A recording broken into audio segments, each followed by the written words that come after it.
Hello, good morning to all of you. So the first ever in womb treatment for SME in medical क्षेत्र में एक बहुत बड़ा break throw आया है, क्योंकि साइंटिस्ट ने यह एक जेनेटिक डिजीज है, यानी यह एक जेनेटिक डिजीज है, यानी अनुवांशिक रोग है, अनुवांशिक विकार है, कहिए जेनेटिक डिसऑर्डर है SMA। SMA मीन्स होता है स्पाइनल मस्कुलर एट्रोफी। क्या होता है? Spinal muscular atrophy. यह एक जेनेटिक डिसऑर्डर है, यानी जीन में एबनॉर्मलिटी के कारण होते हैं डीएनए में। क्लियर, उसको भी देखेंगे हम। तो पहली बार ऐसा हुआ कि किसी बच्चे को गर्भ में यानी जन्म होने से पहले प्री नटल में उनको इस बीमारी का इलाज कर दिया गया। मीन्स जन्म लेने के 2 साल बाद, 2.5 ईयर यानी 2.5 साल बाद उस बच्ची का चेक किया गया तो वह डिसऑर्डर नहीं पाया गया। यह पहली बार ऐसा हुआ। That's why called the first ever in womb treatment for SMA, है ना, स्पाइनल मस्कुलर एट्रोफी। अब यहाँ पे हम क्या देखेंगे? First we will see what is the genetic disorder in the brief. Again we will see what is the SMA यानी spinal muscular atrophy क्या होता है और इसका कारण क्या होता है।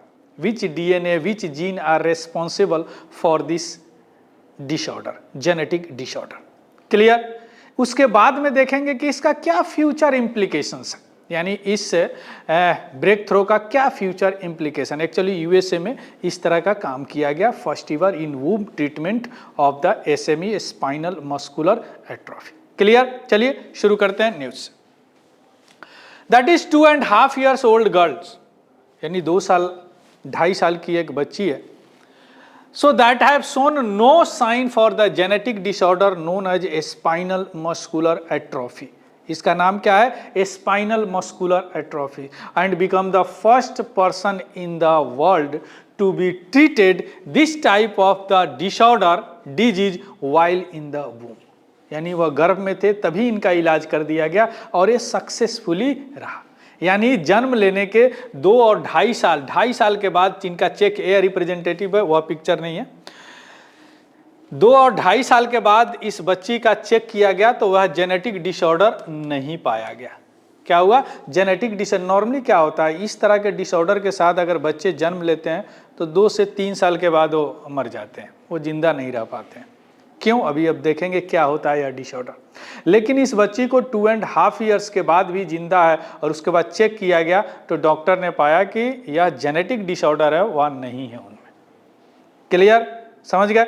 अब यहाँ पे सबसे पहले समझिए what is the genetic disorder, यानी इसको हिंदी में बोलते हैं अनुवांशिक विकार क्या होता है। व्हाट इज द अनुवांशिक विकार? First see, if you talk about the what is the genetic disorder means here gene involve. Genetic disorder यानी जीन में कुछ एबनॉर्मलिटी हो जाती है।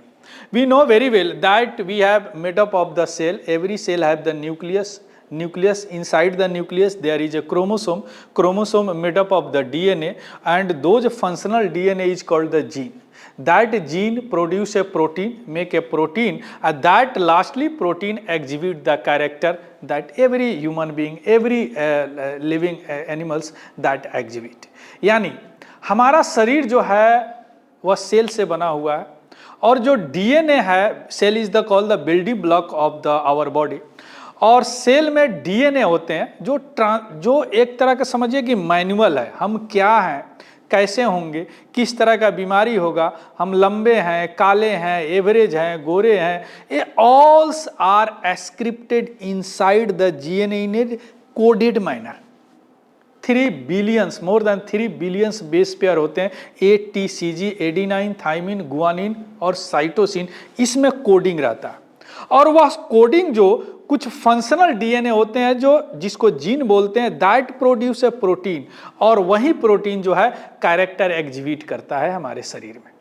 आया बात समझ में? तो उसी जीन में, यानी जीन में क्या होता है, कुछ ऐसे डिसऑर्डर हो जाते हैं जिस तरह देखिए हमारा शरीर जो बना हुआ है, that type of the cell, this is the picture of cell. Inside the nucleus there is, inside the cell there is a nucleus, inside the nucleus there is a chromosome.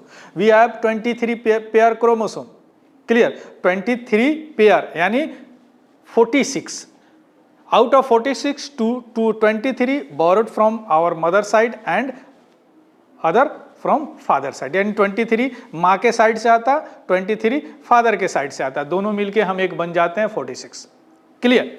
अब यहाँ पे क्या होता है, यह जो क्रोमोसोम है that is made up of the DNA, और डीएनए दैट इज द या नाइट्रोजीनियस बेस होते हैं ATCG, ATCG।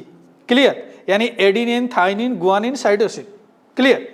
अब यह जो फंक्शनल डीएनए है, यानी those DNA that is make a protein that exhibit the character in our body, that functional DNA is called the gene। Functional DNA is called gene, यानी हमारे body में हर चीज इस तरह के कोडिंग में लिखे हुए हैं, इस तरह के कोडिंग में लिखे हुए। अगर एक लेटर इधर से उधर हो गया, कारण चाहे कुछ भी हो, कारण कई बार हो सकता है कि मदर और फादर से इनहेरिटेड हो सकता है, कई बार हो सकता है कि जो डीएनए है उसमें म्यूटेशन हो जाते हैं, यानी उत्परिवर्तन हो जाता है। तो कुछ ऐसे कारण होते हैं जैसे हार्मोनल चेंज होते हैं जिनके कारण क्या होता है, म्यूटेशन हो जाते हैं। कारण कुछ भी हो सकता है। अगर एक लेटर इधर से उधर, अगर CG है, अगर यहाँ पे G हो गया और यहाँ पे C हो गया, तो यह इसको बोलते हैं एबनॉर्मलिटी। इसके कारण बहुत बड़ा फंक्शन हमारे शरीर में डिस्टर्ब हो जाता है, डेवलपमेंट डिस्टर्ब हो जाता है, या डिजीज हो जाते हैं। और ऐसे कई तो डिजीज ऐसे रेयरेस्ट डिजीज होते हैं जिनका कोई इलाज ही नहीं होता है। And that disease is called the genetic disease, genetic disorder। चूंकि जीन के ऑर्डर को इधर से उधर हो गया, जो ऑर्डर होना चाहिए यहाँ पे वह ऑर्डर नहीं है, जो क्रम होना चाहिए वह नहीं क्रम है। So that's why this is called the genetic disorder. Clear. तो जेनेटिक डिसऑर्डर अभी आप क्या देखें, what is the genetic disorder, एक बार और देख लीजिए।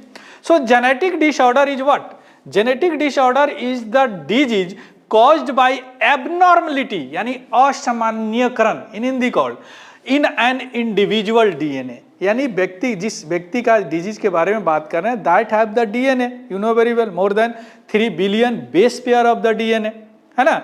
तो उस डीएनए में क्या हो जाता है, उनका जो लेटर है, उनका जो ऑर्डर है, वह ऑर्डर चेंज हो जाते हैं, तो माने एबनॉर्मल हो जाते हैं। और दीज एबनॉर्मलिटी दो कारण हो सकते हैं, या तो इनहेरिटेड फ्रॉम पेरेंट, यानी पेरेंट्स के साइड से आ जाता है, माता या पिता के साइड से, और occur due to mutation in the gene, और खुद भी उत्परिवर्तन यानी म्यूटेशन, सडनली क्या होता है, हार्मोनल चेंज कई बार हो जाते हैं, है ना, कई बार इफेक्ट इन्वायरमेंट का होता है, तो जीन का डिसऑर्डर हो जाता है, कारण कुछ भी हो सकता है।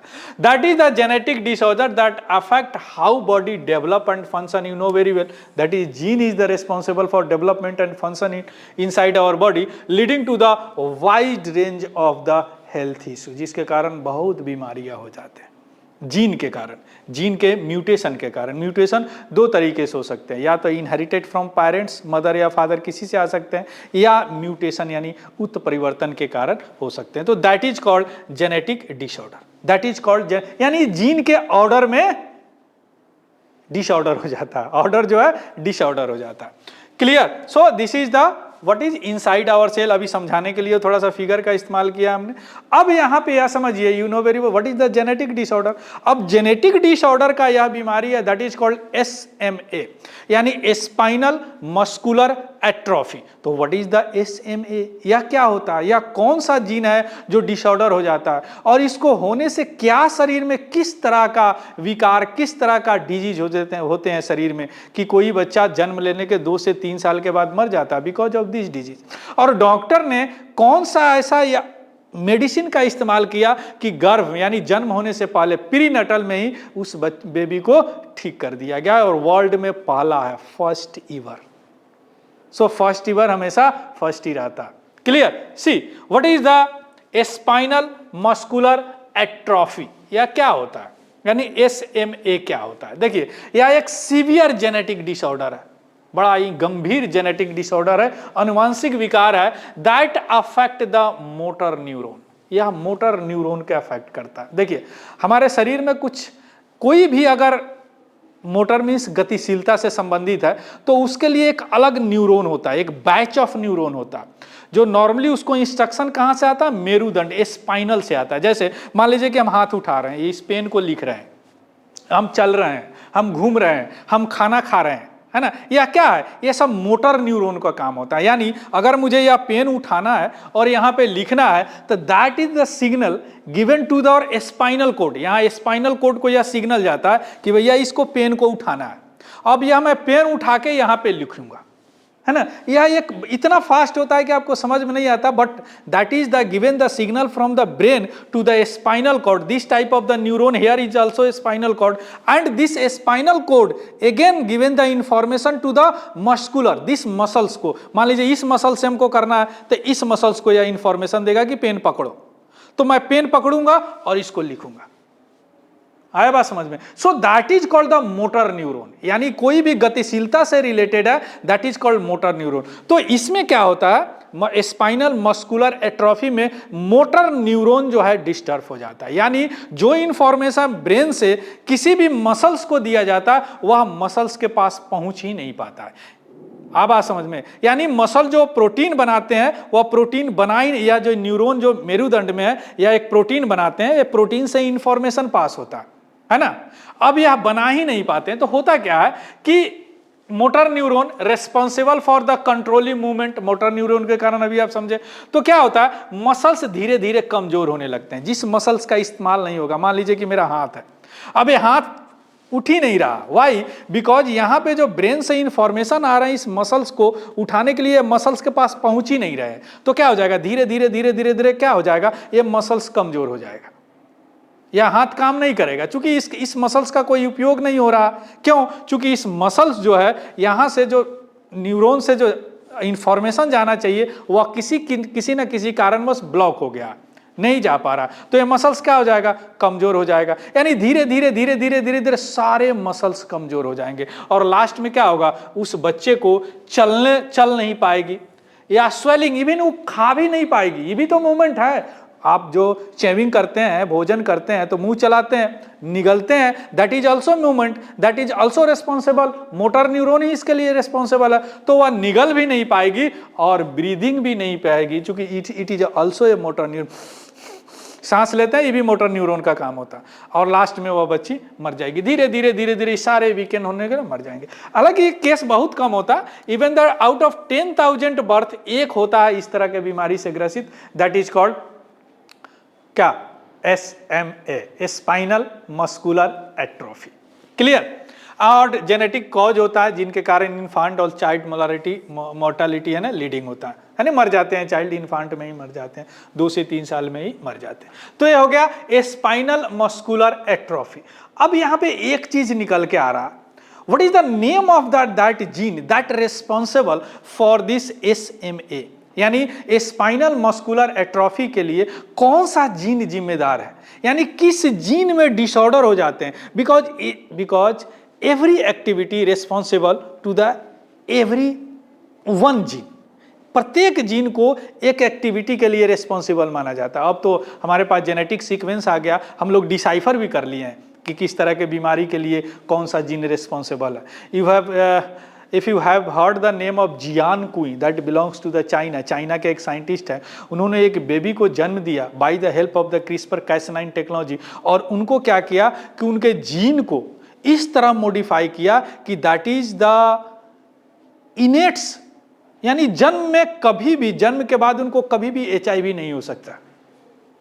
जो HIV को रिसीव करता है जो जीन, उस जीन को ही काट दिया। हालांकि वो जेल में चलेगा because unethical this is come under the designer baby. तो हर चीज possible because right now we know that which gene are responsible for the which type of the activity, और डिसाइफर कर लिया गया। जैसे हमारे यहाँ जीनोम इंडिया अभी रिलीज हुआ, उसमें ऐसा बताया गया कि इंडिया में 4.5% पर्सन जो है susceptible for the heart attack, उनको हृदय गति रुक जाती है, हार्ट अटैक आता है।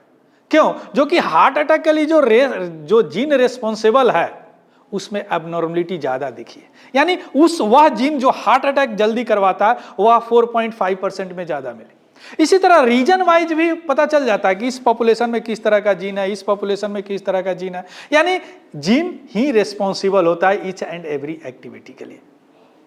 आए बात समझ में? तो which gene are responsible for the this type of the genetic disorder, माने कौन सा जीन है जो एबनॉर्मल हो जाता है जिसके कारण यह ए होता है, यानी स्पाइनल मस्कुलर एट्रोफी होता है। चलिए उसको देखते हैं। This is the motor neuron, figure of the motor neuron. कई मोटर न्यूरॉन होते हैं, upper motor neuron, lower motor neuron. जिसकी बात कर रहे हैं वह यहाँ पे होता है, या क्या है, मेरुदंड है, स्पाइनल कॉर्ड है ना। अब इस कॉर्ड में अगर मान लीजिए कि ब्रेन से इंफॉर्मेशन आया, यहाँ पे मान लीजिए कि मुझे लिखना है, तो ब्रेन से इंफॉर्मेशन पहले यहाँ आएगा, है ना, इस न्यूरॉन में, कि हाँ भैया इस मसल्स को सिग्नल दो कि यह उठाएगा। अब यहां से आ रहा है मसल, और यहां से यह इंफॉर्मेशन इस मसल्स को दे ही नहीं पा रहा, तो ये मसल्स उठा ही नहीं पाएगा। कई बार आप देखते हैं किसी किसी को जो नॉर्मली ओल्ड एज होते हैं, उनको अगर कोई चीज पकड़ते हैं ना, तो वो या तो ठीक से पकड़ नहीं पाते हैं, या अगर कोई मूवमेंट हो गया उनके हाथ में तो मूवमेंट रुक नहीं पाता है, ऐसे ऐसे ऐसे ऐसे करता रहता। क्यों? क्योंकि जो सिग्नल है ना कि इसको रोक देना है, वह अच्छी तरह पास ऑन नहीं हो पाता, मसल्स कैच नहीं कर पाता कि एक्चुअली करना क्या है। जो भी सिग्नल ब्रेन से आता है, मसल्स उसको समझता है ना, तभी तो कर पाता है। जैसे मुझे अब पकड़ना है पेन, जड़ते मैंने पकड़ लिया, मुझे ऐसे पेन करना है, मुझे बोर्ड पे लिखना है, मुझे क्या लिखना है ना, किस तरह लिखना है, कैसे समझाना है, क्या समझाना है, क्या बोलना है, पिच क्या होनी चाहिए, मॉड्यूलेशन क्या होना चाहिए, all's are guided by our the brain neuron. अब यह सारी चीज हमारे मसल्स अच्छी तरह समझ रहे हैं, तो हर चीज कर रहा हूं। अब मान लीजिए कि मसल्स मेरा अच्छी तरह काम नहीं करे, तो मैं पेन नहीं पकड़ पाऊंगा अच्छी से। अगर पकड़ भी लिया तो छोड़ नहीं पाऊंगा, एबनॉर्मली हो जाएगा, है ना। तो यहां पे इंफॉर्मेशन, यहां से क्या होता है, प्रोटीन जो बनाता है ना, या प्रोटीन नहीं बना पाता, जो ये इंफॉर्मेशन मसल्स को जा ही नहीं पाता। जैसे लेग मसल्स है, यहाँ पे लेग मसल्स को यहीं से इंफॉर्मेशन आता है, जैसे मैं चल रहा हूं, या लेग मसल्स है। अब यहाँ पे इंफॉर्मेशन पहुंच ही नहीं पाता, धीरे धीरे क्या होता है, या लेग मसल्स कमजोर हो जाता है। आर्म मसल्स के पास भी यहां से आता है ना, तो वह नहीं हो पाता, है ना। तो इस तरह करके वह कमजोर हो जाते हैं, दैट इज कॉल्ड SMA। आया बात समझ में? अब आते हैं कि इसका कारण क्या है। जैसे हम शुरू में बताया, which gene are responsible for this type of the genetic disorder, और क्या genetic disorder, spinal muscular atrophy. Clear? तो this condition is caused by, शुरू में बोलते हैं म्यूटेशन। म्यूटेशन दो कारण से हो सकते हैं, हेरिटेड भी हो सकते हैं, मदर और फादर से भी हो सकते हैं इनहेरिटेड, या म्यूटेशन भी हो सकते हैं, अपने आप म्यूटेशन भी हो सकते हैं, कोई भी कारण हो सकता है। तो यह म्यूटेशन हो जाता है, एक जीन होता है, that gene is, you should remember this name, survival motor neuron gene. इसको शॉर्ट में बोलते हैं SMN1। यही जीन होता है जो गतिशीलता के लिए रिस्पॉन्सिबल होता है। इसी जीन में क्या होता है, डिसऑर्डर हो जाता है। यानी मान लीजिए कि इस जीन ऑर्डर अगर GCTA इस तरह का ऑर्डर हो, तो यह हो जाता है, मान लीजिए कि GCAT इस तरह का डिसऑर्डर हो जाएगा। कारण कुछ भी हो सकता है। क्लियर? सो कौन सा gene, survival motor neuron gene, जिसके कारण क्या हो जाता है कि deficiency of the protein crucial for survival motor neuron in the spinal cord. यही जीन के कारण जो होता, प्रोटीन जो बनाता है हमारे स्पाइनल कॉर्ड का न्यूरॉन जो जीन, वह नहीं हो पाता है। सो दैट इज प्रिवेंट, या मसल्स को रोकता है सिग्नल रिसीव करने में। मसल्स सिग्नल रिसीव ही नहीं कर पाएगा, यानी ब्रेन से अगर कोई सिग्नल चला, यानी सिग्नल फ्रॉम द ब्रेन, है ना, यह रोक देता है मसल्स को receiving, prevent muscles from receiving signal from the brain, जिसके कारण क्या होता है, वेस्ट अवे, धीरे धीरे धीरे धीरे मसल्स क्या होते हैं, कमजोर होने लगते हैं, खराब होने लगते हैं, क्योंकि उनका काम हो ही नहीं पाता, है ना। और बहुत मोस्ट सीवियर फॉर्म में क्या होता है, SMA1 में धीरे धीरे क्या होता है, उनका मोटर स्किल डिक्लाइन होने लगता है, और पेशेंट जो है यूजुअली 2 से 3 साल में ही मर जाते हैं। यूजुअली 2 से 3 साल में ही मर जाते हैं। नॉर्मली पेशेंट इसी तरह का होता, 2 से 3 साल में, क्योंकि इनका कोई मोटर न्यूरॉन काम ही नहीं कर रहा, मोटर स्किल काम ही नहीं कर रहा, नहीं चल सकते हैं, नहीं बोल सकते हैं, बोल भी नहीं अच्छी तरह, नहीं खा सकते हैं, है ना। धीरे धीरे वीकेंड होता चला जाता है, और ये नहीं रह पाते, मर जाते हैं। अब इसका SMA कैसे ट्रीट किया डॉक्टर ने, इसको देखिए क्या किया। नॉर्मली एक मेडिसिन होता है, याद रखिएगा, रिस्डिप्लान। क्या नाम होता है, रिस्डिप्लान। 2-3 बार बोलेगी, याद हो जाएगा, रिस्डिप्लान। यह मेडिसिन नॉर्मली क्या होता है, SMA के लिए बना हुआ है ना, या ओरल रूप, यानी मुंह से दिया जाता, यानी जो बच्चे का आफ्टर बर्थ, जन्म के बाद अगर उसमें इस तरह का SMA की यानी जेनेटिक डिसऑर्डर पाया जाता, उस बच्चे को यह क्या दिया जाता है, रिस्डिप्लान। रिस्डिप्लाइम या मेडिसिन उनको दिया जाता है। क्लियर? जन्म के बाद डॉक्टर ने एक प्रयोग किया। क्या प्रयोग किया? एक जो महिला थी, उनको उनके बच्चे को जिनको डिजीज देना था, चूंकि इनसाइड द वूम उनको पता चल गया कि that is the genetic disorder, तो उन्होंने जन्म से पहले मां को देना शुरू कर दिया। कौन सा दवा? रिस्डिप्लाइम। और धीरे धीरे ऐसा हुआ, that is a type of the experiment. और क्या हुआ कि धीरे धीरे मां खाई कुछ वीक, और जब बच्चे का जन्म हुआ तो देखा गया कि वह तो डिसऑर्डर है ही नहीं, वो खत्म हो गया। क्योंकि जो मां खाई तो बच्चे में भी वो असर किया और यह डिसऑर्डर खत्म हो गया।